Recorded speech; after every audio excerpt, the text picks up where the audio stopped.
Rivavako sy letoko. Sambatra ny mandre ny antso masin'ny tenan'Andriamanitra. Fa velona sy mahery ny tenan'Andriamanitra ka mamelona sy mampahery izay manoa izany. Ary indrindra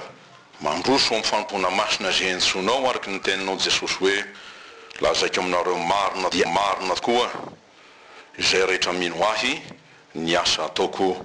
no ataony koa dia asan'Andriamanitra velona sy mahery izany. Ataovy mitambolona tsy mety mangina ao anatinay izany. Fa Andriamanitra ianao tsy maninona ny amin'ny fiantsonao ary ny mbola mialanena amin'ity andro ity miantso olona ho an'ny tenanao. Hiditra ao amin'ny fanjakanao mba hizaranao ny voninahitra ao nefa koa raha hiantoka amin'ny asa fanompona masina dia ny amonjy ny ondry. Raha mitenena aminay ry Jesosy io ary ahorento koa ny teninao ato anatinay ho fiainana hamoa be araky ny tendronao ary mba haritra ho fiainana mandrakizay. Tsy ho anay ihany fa ho an'ny maro ary ho voninahitran'Andriamanitra irery hatramin'izao ary ho mandrakizay. Amen. Ny tenin'Andriamanitra izay mbola raisitsika dia ao amin'ny filazantsara araka Jaona. Ny toko fa efatra andininy fa 720 ka hatramin'ny fa 730 iarahantsika mamaky manao hoe amin'ny anaran'i Jesosy. Ary tamin'izay dia tonga ny mpianany kahagaga satria vehivavy miresahany. Nefa tsy nisy nanao hoe inona ny tadiavinao na nahoana no miresaka aminy ianao. Dia nandao ny siny raha vehivavy ary nankany an-tanàna ka nanao tamin'ny olona hoe andeha izaroa lehilahy izarona izay nilaza tamiko ny nataoko rehetra. Zao anga no Kristy. Dia nivoaka avy tao an-tanàna ny olona ka nankeo amin'i Jesosy. Ary raha tsy mbola tonga irendiny ny mpianany dia nangataka taminy ka nanao hoe hano rabio. Fa hoy Jesosy taminy zaho manan-kaniko anina izay tsy fantatrareo dia niresaka ny mpianatra ka nanao hoe nisy olona nitondra zavatra hoaniny vare. Hoy Jesosy taminy ny haniko dia ny manao ny sitrapony izay naniraka ahy sy ny mahavita ny asany. Amen. Aonao hoe ny teny mamarana izay novakitsika ny tenin'i Jesosy tamin'ny mpianatra hoe ny haniko dia ny manao ny sitrapony izay naniraka ahy sy mahavita ny asany. Tsy teny hafahafa ihany ve zany tompoko? Vonany hoe hafahafa amin'ny fandrenisana azy satria ny hoe manao dia midika hoe mandany hery zany satria miasa zany. Ary rehefa lany ny herinao dia matsiaro reraka ianao mety nona ianao fa tsy mahavoky raha anina ny resahana ary mety maharitra aina aza ny manao. Nefa dia lazain'i Jesosy hoe hanina izany ary zay no hanina. Ka izany no heverin'ny olona tsy vitsy tokoa rehefa miresaka hoe manolo tena ho an'Andriamanitra, manolo tena ho amin'ny fanontona an'Andriamanitra ny fanaovana ny asany na koa hanaovana ny sitrapony dia tsy mba tombony zany fa fatiantoka. Tsy heveriny hoe fahasoavana fa fahavoazana zany. Sasany dia say maneso mety anesonao izy raha manolo tena ho an'Andriamanitra manaraby hoe izy moa zany hoe manolo tena ho an'Andriamanitra dia ny olona aza lazainy fa efa tsy mahita tao tsony. Dia efa tsy mahita tao tsony dia lasa mitorofilazany tsara dia mirotsaka manao pastor dia natokanao mpiandry lasa missionnaire sy ny sisa. Kanefa hadin'ny olona na inintsy angamba fa raha tsy misy ireo olombo afidin'Andriamanitra ireo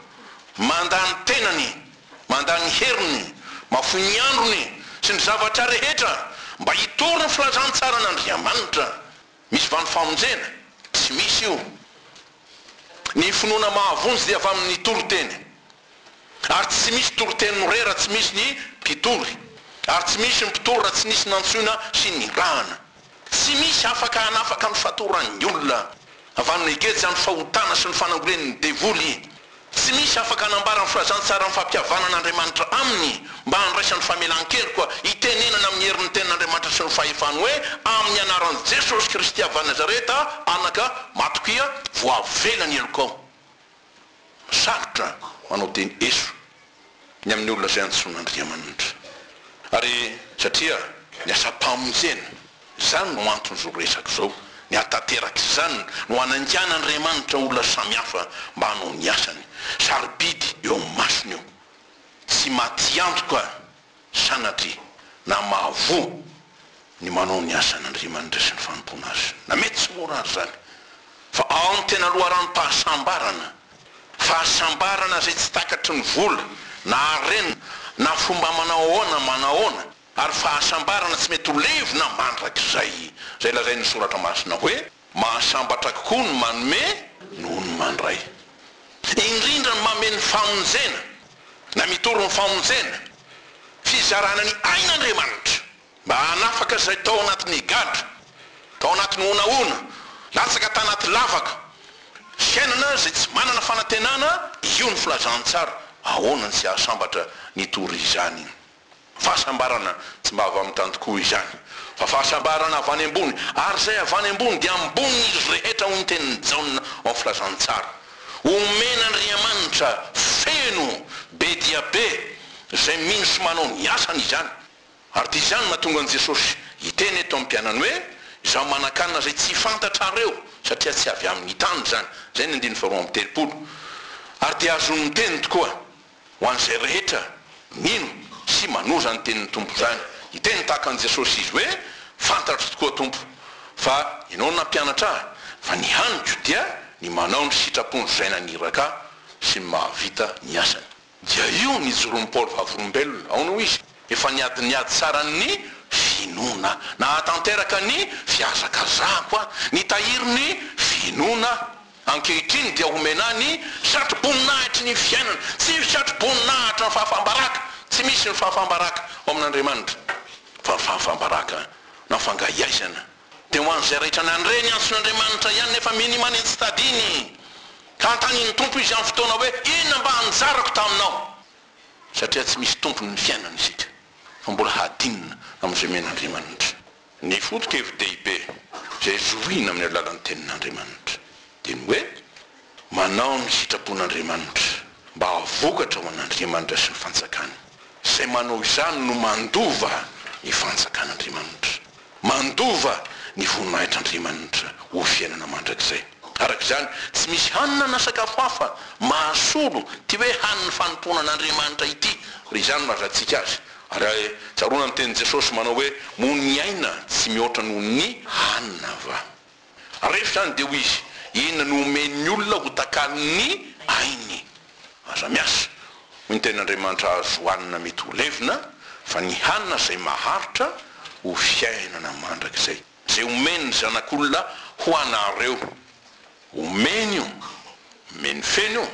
omeny be dia be io, ary tsy hitsoany ho an'izay rehetra nanaiky tokoa hanompo azy sy amin'ny voninahitra amin'ny fanekena ny fiantsony. Aza miary arena ho anareo ety an-tany amin'izao tontolo zao, amin'izao fiainana mandalo zao feno fahalovana. Misy kalalao ny tompo fiarafesina manimba, misy mpangalatra manamtrano mangalatra, fa miary arena ho anareo any an-tany, zany hoe ao amin'ny fanjakan'Andriamanitra zay tsy misy kalalao na harafesina manimba, tra tsy misy mpangalatra manamtrano na mangalatra. Toy ny fonao mahazo antoka ianao, fa tsy foana zay ny sasaranao. Nisaniza tady amiragerinao mitoetra io, ny fiteny hoe ao amin'ny bankin'ny lanitra io, zay Andriamanitra no mitandrona azy, ka tsy ho foana mandrakizay ny anjaranao eo anatren'Andriamanitra. Raha tiaka zany dia hoe raha miasa asy ianao, raha nandany ihany sika, nandany aina hery fotoana, vola mankarena ho aniza ary zany, ary mankaiza izany. Anatanterako ny sitrapoko ve sy zay tiako, sa mba kendre kosa hanaovana ny sitrapon'Andriamanitra sy hampandrosoana ny fanjakany. Mazava ny fanambaran'Andriamanitra. Inona moa izy ny soazon'ny olona raha mahazo izao tontolo zao kanefa very ny aina. Kanefa moa tsy zay no fantatry ny sasany. Dia manompo zao tontolo zao izy everiny, fa zany mahasambatra azy, zany mampaharitra azy, kanefa rehefa midona ny fotoana zay nesoran'ny Tompo azy eto dia foana ary tena fangahiaizana, favoazana ratra lehibe ho an'izay tsy nanorona ny tranony teo ambony vato lampidy a Jesosy Kristy, zay Tompo ny finoana tokoa sy mpanefa azy. Dia mitovy amin'ny hoe voky ihany izy, na voky ny kibony kanefa ny renireny tokoa ny fanahana ahoana zany tsy afaka misy saina fa tsy ny amin'ny tany araka ny teny Paoly hoe ny kibo no andriamaniny fa voasoratra hoe zay mamafy ho an'ny nofony hoy ny teny soratra masina dia hijinja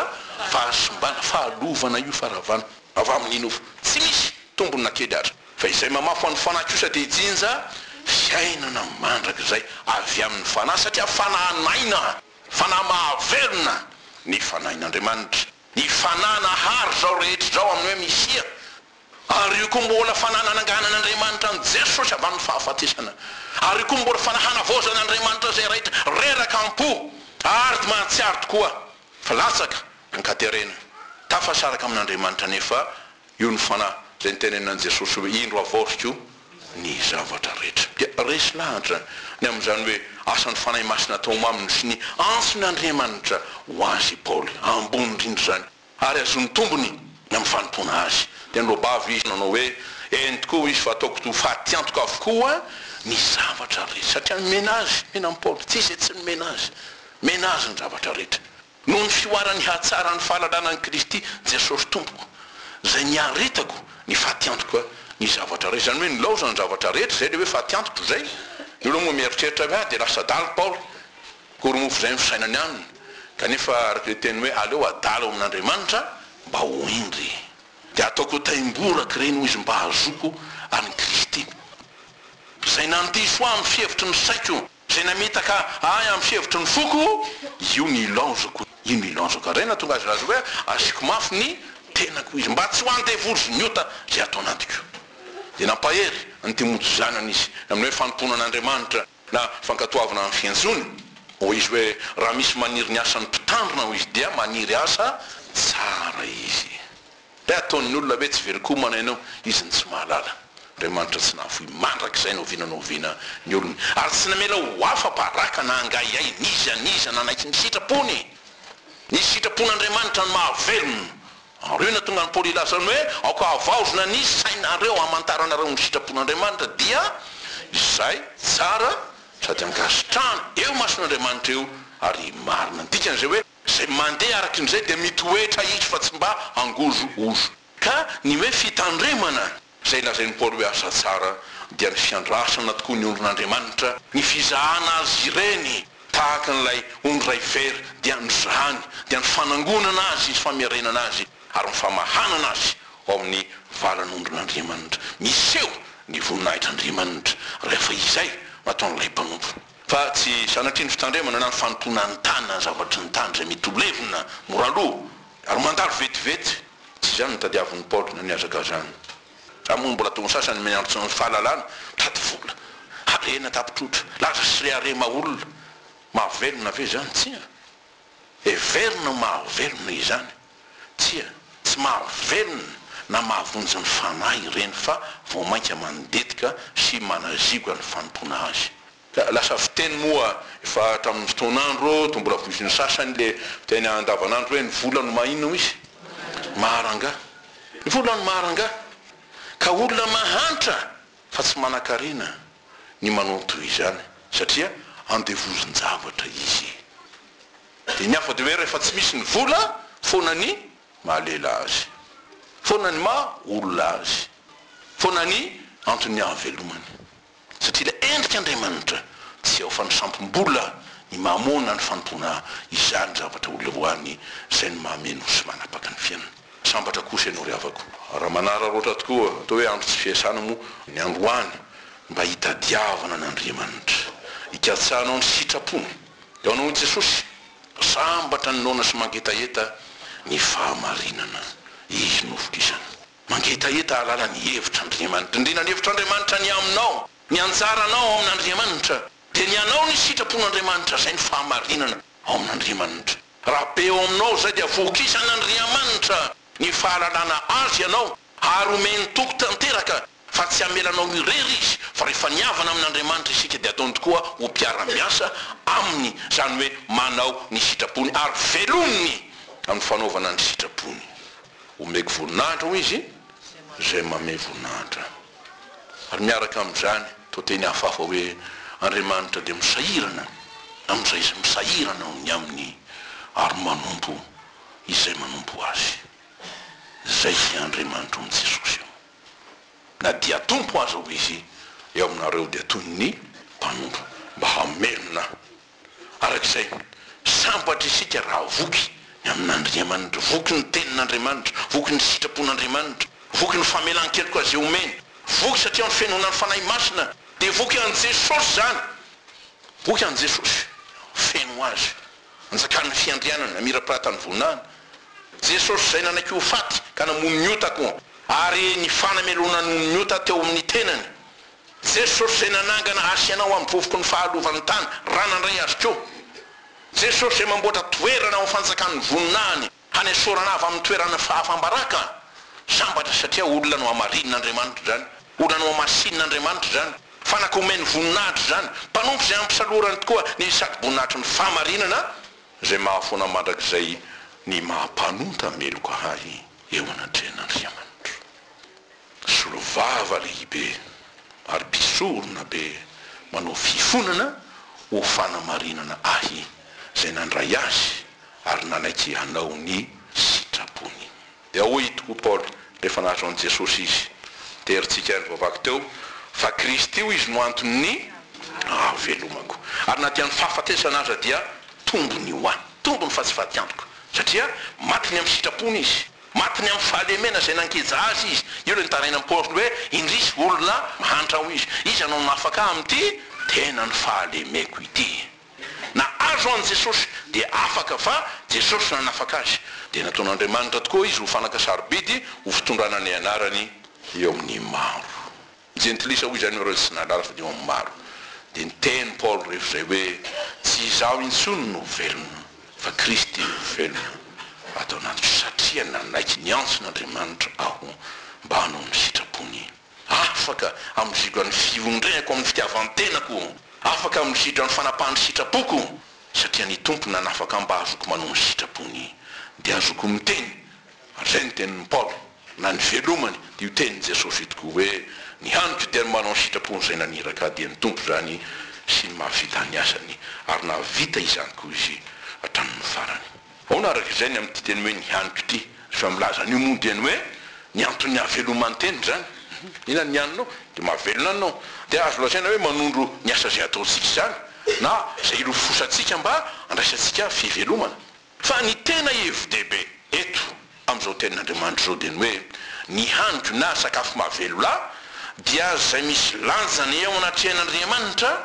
dia ny manompo azy zay no antony ahavelomako tsy manompo ny tenako fa manompo an'Andriamanitra ary io ny safidy apetraka Andriamanitra amintsika ary mbola hita aminy antsika ka raha ny sehatry ny tantara na hoe contexte nozohitsika raha fitiny izy dia ny hoe vao naniraka andreo mpianatra tokoa Jesosy andeha hitady hanina any tanàna ao amin'ny 15 zany dia nikasa androso zay voarainy izy hitantany tamin'ny tompo nefa tsy nampo izy ny valy teny avy amin'ny Jesosy fihetsin'ny tompo dia hoe nandany hanina zay nomena azy izy dia falovero mpianatra sosotra izy rehefa anao namansika dia sosotra mora sosotra dia ahoana ty fakapanavy sanatria zany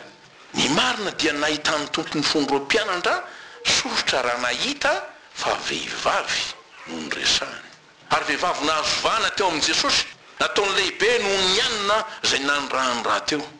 ary mpanao heviteny araka an'izany tokoa dia nisy sany lazany hoe ratsy tamin'i Jesosy nieritreritro mpianatra ho izy satria vehivavy nyresaka taminy satria tsy fanao mihitsy zany indrindra an-dalambe indrindra mivoninahary Jesosy raha mpampianatra dia vehivavy anankiray io ary le vehivavy tsy mba hoe tsara laza fa ratsy fiainana izy ny hanina sy ny raisina olona tsisy dikany ery no resahana kanefa zay nataony olo tsisy dikany dia sarobidy teo amin'ny fon'Andriamanitra dia nataony Jesosy ho zava-dehibe zay ambony lavitra aminy no ny hanina zay nentina teo aminy ny famonjena ity fanahy iray ity ary zay ny tena hanina amin'Andriamanitra dia ny fifalian'Andriamanitra mahita mpanota iray zay mibebaka dia dodina izy tsy mba mitarehetrehitra amonjy zay ny teny mandrakariva antsoy amin'ny andro fahoriana dia amonjy anama mangatakandro izy sanatria na amin'ny fotoana na tsy amin'ny fotoana dia miasa Jesosy ary miasa ka tsy misy mahasakana na sakana ave mpianatra teto hoe andrasoko aloha hisakafo tsy nahasakana mba hatanteraka ny famonjena asy ianao dia mbola mitaona ny mpanompo ny maro koa anao zany asa mpamonjeny zany izy eo tokoa mitendry zay mino ho any asa taoko nataony koa izy ary dia mibaiko antsika izy isika ho izy tsy maintsy manao ny asa zay naniraka hay raha mbola antomandro raha mbola malalaka raha mbola misy ny hery raha misy ny fahalalahana misy indrindrandrindra ny famorampo avy amin'Andriamanitra fa misy olona maray ny antson'Andriamanitra minimanda farany tsy rentsony ny feon'Andriamanitra ary dia foana ho azy ny fiantsoan'Andriamanitra azy avy tokoa ny alina ka tsy mahazo miasa ny olona aon'izany ny teny toy izao dia fampianarana antsika fa ny manao sitrapon'Andriamanitra tonga famonjena ny hafa dia ambony indrindra sarobidy indrindra noho ny mivelona ho an'ny tenantsika ka mantra indrindra ny olona tsy mahalala fa tsy niazy ihany ny an'ny tenany ihany dia maka ho an'ny tenany mikatsaka ho an'ny tenany mihinana ho an'ny tenany manangona ho an'ny tenany mivelona ho an'ny tenany ataony inona moa io ny soratra masina tonga izy tsy nitondra na inona na inona handeha izy tsy nitondra ary tsy afaka hitondra na inona na inona afa-tsy ny fanahy sy ny fiainany onatry indray tsara marina azy mikatona ho an'ny olona tahaka an'izany ny fanjakan'ny lanitra satria fanjakan'ny fitiavan'Andriamanitra ny fanjakan'Andriamanitra ary zay mandatena anao zany asa zany no velon'Andriamanitra tokoa zay tsy manana n'Andriamanitra kosa manao tsinitsina amin'ny fiantsony dia ary lazaina fa olona tandindomindoza tsaroana amin'izany fanoarana zay nataon'i Jesosy amin'ilay lehilahy manan-karena anankiray na vokatra be dia natoko tena dia nirehare aonao izy ilaza ny fanahika hoe ry fanahy manana fananana be voatahiry ho amin'ny taona maro ianao mitsahara za miasa intsony ny dikany mihinana misotro mifaly fa anao iny tompo tamin'Andriamanitra kosa anao taminy hoe ry adala anio alina no halaina aminao ny fanahinao ka ho aniza zay zavatra noarinao esory famanimba ny tany aniza ny tany zay rehetra eo aminy an'Andriamanitra zay no madinitsika amin'izy ty sarobidy amin'Andriamanitra ny tany dia ny zavatra noariny satria nanindrindra ny voninahiny ary tena ny sasarany zany ary nomeny ny olona mba hampanompony azy na rehefa adala ny vonin'ny olona dia esorina aminy satria natao tsy mendrika ny andova sy hampanompo zay men'Andriamanitra izy da honao i Jesosy fa ny ain'ny olona tsy miankina amin'ny abetsahany ny zavatra ananany fa miankina amin'izy ary zany miankina amin'Andriamanitra sy ny fananany an'Andriamanitra zay miaro azy sy miay azy raha tika dia ny hoe matiantoka zay rehetra tsy mba manana anjara amin'Andriamanitra sy ny fanompona azy ary miaraka amin'izany fanompona avy tonga famonjena ho an'ny namany zany isika ny verina sasany zay malaina ny amin'ny fanompona an'Andriamanitra ary manatsatso ny fanolora-tena ny hafa ho azy filazainy tokoa hoe mafandaniam-potoana zany tsy tombona na azona lazy zany fa mety azona faminjena azy fitenenana ratsy ny toy zany ka raha kapoka dia hoe tsy tombono izy fa tena fahavoazana ny zany hoe manolo tena hanompo an'Andriamanitra namanaky ny fiantsony fa tiantoka tokoa ary ve zany sanatria Andriamanitra rehefa manao zavatra dia tsy misy fatiantoka ny ao amin'ny fahazona tombony inona ny tombono azo mino sy manompo an'Andriamanitra enina dia amin'ny fizana toetra azo voalohany ny zavatra rehetra hoy Paoly dia miara-miasa aso zay manompo an'Andriamanitra miteraka na mitondra fahasoavana ho azy ho an'izay rehetra ty azy zany hoe manao ny sitrapony sy mitandrina ny didiny da hoy Paoly apôstôly raha nompon'ny tompo tao anatin'ny sarotra indrindra fahafatesana zany fa tiantoka ve tsy eo izy ny fahafatesana no azoko tompony satria raha mateto aho dia makaiza any amin'ny tompo ko no amin'ny fiainana amin'ny fahafatesana dia amin'ny tompo aho izy sambatra amin'ny mpanompo zay hitany miahiny amin'ny asany raha ho avy izy na dia ora tsy ampoizina satria hivaliny amin'ny tompony hoe hita fa mpanompo tsara sady matoky mpanompo tahaka izany ka ty teniny Paoly hoe fahafatesana azoko tombony ity dia miraika mifandraika ary fanivitra amin'ny tenin'i Jesosy tokoa milazany hoe na iza mitahamonjy ny ainy avery azy io izy ary na izy no averiny ainy no ny amiko ny tompo dia ahazo izany satria Jesosy ny tompony ary manome azy. Matitoko 2:5 zany. Ahazo izy satria Jesosy no manome ary ty manome. Dia ny ady varotra tokoa ry Petera fizay. Indro zay fanafo ny zavatra rehetra ka nanaraka anao izy. Inona mba tombony ho anay. Fa ty antoko ave sanatry izy zany. Aonao izy Jesosy namaly azy. Lazaiko aminareo marina tokoa. Tsy misy olona efa nahafohy trano, rahalahy, na nabavy, na reny, na ray, na zanaka, na tany nohony amiko sy ny filazantsara ka tsy handray zatoko eny amin'izao andro ankehitriny zao dia trano sy rahalahy sy nabavy sy reny sy zanaka sy tany mba mifanenjena satria voninahitra io ary amin'ny andro avy dia fiainana mandrakizay. Le afoy eto dia ny hoe manao zavatra voalohany ny fiantson'Andriamanitra sy ny fanompoana azy. Raha misy irinao amin'ny Jesosy ka idododonao me ivavahanao amina angatanao vavaka mba tsarovy io tompo ao, inona mba hevitrao ny amiko, inona no anjara fanompoana zay tendrenao ho sambatra ianao. Fa raha hoe angata-bavaka dia saitry zao izy asana firisan-jato, dia marazo takan'izao tsy mety sitrana tahaka izao, azo angatahany zany satria Jesosy mamindra fo. Fa mba tsarovy ny azy, mba tsy tenenina aminao hoe raha angataka ianao mialo vaony ianao. Sa diso izy raha milazana zany? Tsy diso izy satria tompo izy ary isika mpanompo, ka ny mpanompo tsy lehibe no ny tompony. Tsika iraka raha mety irahana fa izy maniraka dia afaka manindry tsara zay anjara ho antsika. Aza miaino feo midevoly zay milaza hoe matiantoko ianao, ho voy ianao, angaiay ianao, ho latsadanja ianao, afaboninahitra ianao. Ny devoly nefa afaboninahitra ka dia mitady namana ho do azy. Tsy afenina tokoa fa misy arak'izay ny fiaretana ny amin'ny fanaratsiananao na no tena ho an'ny tompo, no ny fananjienanao mijoro amin'ny fanompoana masina zay napetraky ny tompo taminao. Ary mety no fanaovanao ny asan'Andriamanitra sy ny fanaovanao soa indrindra no hanenjenanao. Azon'izy zany fehizay niany Jesosy indrindrandrindra na sitrana ity lehilahy anankiray maty tanany tamin'ny andro sabata. Dia aonao reo fariseho sy mpanorandalàna, za toetra an Jesosy izy satria nahasorotra azy izy fiain'ny fialonana. Dia za toetra azy izy hoe nasitrana amin'ny andro sabata Jesosy na tsy. Ny fiandrena amin'io dia ny hoe ny ampangan Jesosy satria fantany tsara fa Jesosy tsy andany hanafaka ny olona io. Kanefa dia izao nampiariarian'ny tompo ny faratsiny ny fony hoy Jesosy. Moa ny manao soa va no mety atao amin'ny andro sabata. Samy manao ratsy. Dikany hoe valio zany fantaniany zany. Tsy noho ny andro fa noho ny fanasitranana zay ilain'ity lehilahy efa narary nandritry ny taona maro. Ary miaraka amin'izay inona ny tokony ataony mamonjy aina va sa ny mahavery aina. Fa rehefa ianao tsy manao very ny namanao zany ange ny fiantsony e. Ary io mahatonga ny tompo ilaza hoe hadinika aminao ny rany aina very ary very amin'ny mandrakizay. Sarotra zany mampangitakitaka zany. Rehefa sotraniny Jesosy le lehilahy dia voalaza tokoa fa sarotry ny atezerana ireo mpanoradalàna sy fariseo no ny amin'ny nanaovan'i Jesosy ty fanasitranany ty. Dia ny andro sabata ho noho iny tompo tsy ny olona natao ho andro sabata fa sabata no an'ny olona. Ho andro fitsanganan'Andriamanitra angeny ny sabata azoko zasy ianao fitsaharana no famelan-kely koa zay aminjeny any. Dia hoy Jesosy araka izany tokoa ny andro tena manao sitrapony zay naniraka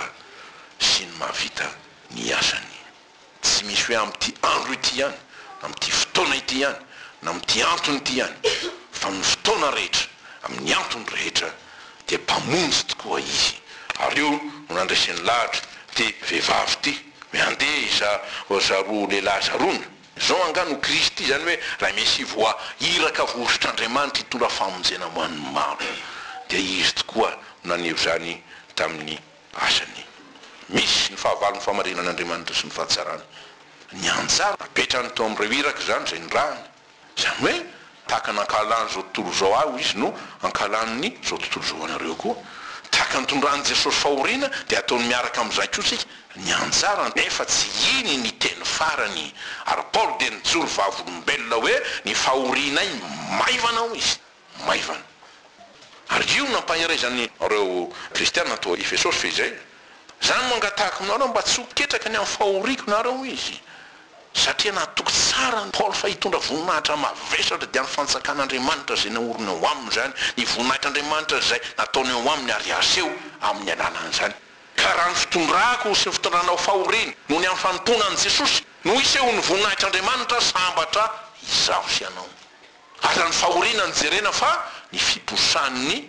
voninahitr'Andriamanitra eo aminao ny ankatoavany asy ianao fampiorenana ny fanjakany mandrakizay dia hoy ny tompo sambatra zay injehina noho ny fahamarinana fa azy ny fanjakany lanitra sambatra ianareo raha ratsian'ny olona sy injehiny ary asian'izay teny ratsy rehetra hitanena langa anareo noho ny amiko sarotra ange zany to filazantsara io dia atao hoe plazanainga mba tsy zakanao maolona zany kanefa na dia Jesosy azy dia nitenenana hoe fanasantoka aneo aminy mpaminany santoka izy demoni anao aminy lohany demoni Belzebaba sy ny sisa kanefa tsy nahafoana ny anjarany dia nanandratan'Andriamanitra azy amin'ny voninahitra mandrakizay mifalisy miravoravo ianareo fa lehibe ny valim-pitianareo anantara ainao refesina ve valim-pitio tsy haiko izay tsy vitatsika izay valim-pitian'Andriamanitra dia nanao hoe sambatra tokoa ianao raha tsy nanao anaran'i Kristy fa ny fanahy ny voninahitra dia ny fanahin'Andriamanitra mipetraka ao aminareo ary mipetraka sy mitoetra ao aminareo mandrakizay fehitsika zao dinika fampiorenana zao arak'izany ro FDB sotroadika afatra matanjaka no nomeny tompo atsika nefa tena azo antoka fezina aminy hoe tsy misy fatiantoka fa tombony indrindra dia tombony ao amin'Andriamanitra ny manombo azy sy ny manao ny sitrapony dia ao no miny tenin'Andriamanitra amin'ny Hebreo 4:10 fa Andriamanitra tsy mba tsy marina hanadino ny asanareo sy ny fitiavana zay nasehonareo voninahitry ny anarany ho an'izay manao ny asany daoko ho fantany fa tsy miasa na miadirery izy fa ny tompo zay niantso naniraka azy no momba azy tsy mahafoy azy na masaraka azy na andro na alina na mora na misarotra na amin'ny terina ankalalahana satria nataonao mpiaray antoka amin'Andriamanitra izy mpiara-miasa amin'ny Jesosy izy dia meny Jesosy toko hoe indro zaho mombanareo mandrakariva mba ara-patonga ny fahataperany zao tontolo zao misy valiny misy tambony misy vokany ny fanomponan'Andriamanitra satria tsy ataonao zavatra kely na ho fono masony ny fiaretan'ny olona tokoa tondra ny azo fijaliany fanompona azy ao no miny tenin'Andriamanitra ho rakitra soahy reno izy amin'ny andro zay ho tendreko ny andro ny famalian'Andriamanitra io hoy Jehovah tompo maro dia ho anitra azy aho toy ny olonantra ny zanany lahy zay manompo azy ka dia ho hitanareo indray ny tsy fitoviany marina sy ny meloka dia ny manompo an'Andriamanitra sy ny tsy manompo azy Malaki 3:7-7 sy 8 arak'izay andriavako malala mbola miantso asianao ny tompo tsy nino azy fotsiny fa anaraka azy hiaraka aminy hanao ny asany mpiray asa aminy mpiray antoka aminy mba hatanteraka tokoa no hoe ho tonga ny fanjakanao hataony ny sitraponao mety an-tany tahaka ny any an-danitra ary dia hiteny tahaka azy tokoa hoe ny haniko dia ny manao ny sitrapony zay naniraka sy ny mahavita ny asany tanterao ny fanompona maherezy amin'izany fa mahery lay mombanao dia ahoana hoy ny teny soratra masina amintsika maefa be mandrakariva amin'ny asany tombo teny fanompona azy satria fantatrareo fa tsy foana tsy haiko foanana mandrakizay tsy akory ny fikilezanareo aina ao amin'ny tombo vavaka isika andro mety mampilofika sy mampiondoka ny maro amin'ny andro ankehitriny nefa amin'ny andro ankehitriny indrindra hijoroanao ka ampitrakanao ny lohan'ny olonao ampahirezinao ny fony hiandrandra tokoa fa efa eto aminay ianao misaotranao ry Jesosy fa tsy nataonao namana zay tsy mino zahay ka ho tratry ny faky vipo fa noho ny fahasoavanao dia tehirizinao amin'ny fiantsona masina avia amin'ny manaraha azay mino any asa ataoko nataony koa fa nanao fanekina ambony indrindra ianao ho rainay ary zay ho zanakao ho tomponay ary zay olonao mba irezo araky ny be ny fitiavanao dia ny famoramponao ary nininona tsy fahatanterany mpanomponao doka ny famoramponao no hanarona tokoa ny tsy fahamarinana rehetra ary amezanao toko hoe ampoanao ny fahasoavako fa ny heriko dia tanterahina amin'ny fahalemena ao amin'ny anaran'i Jesosy amen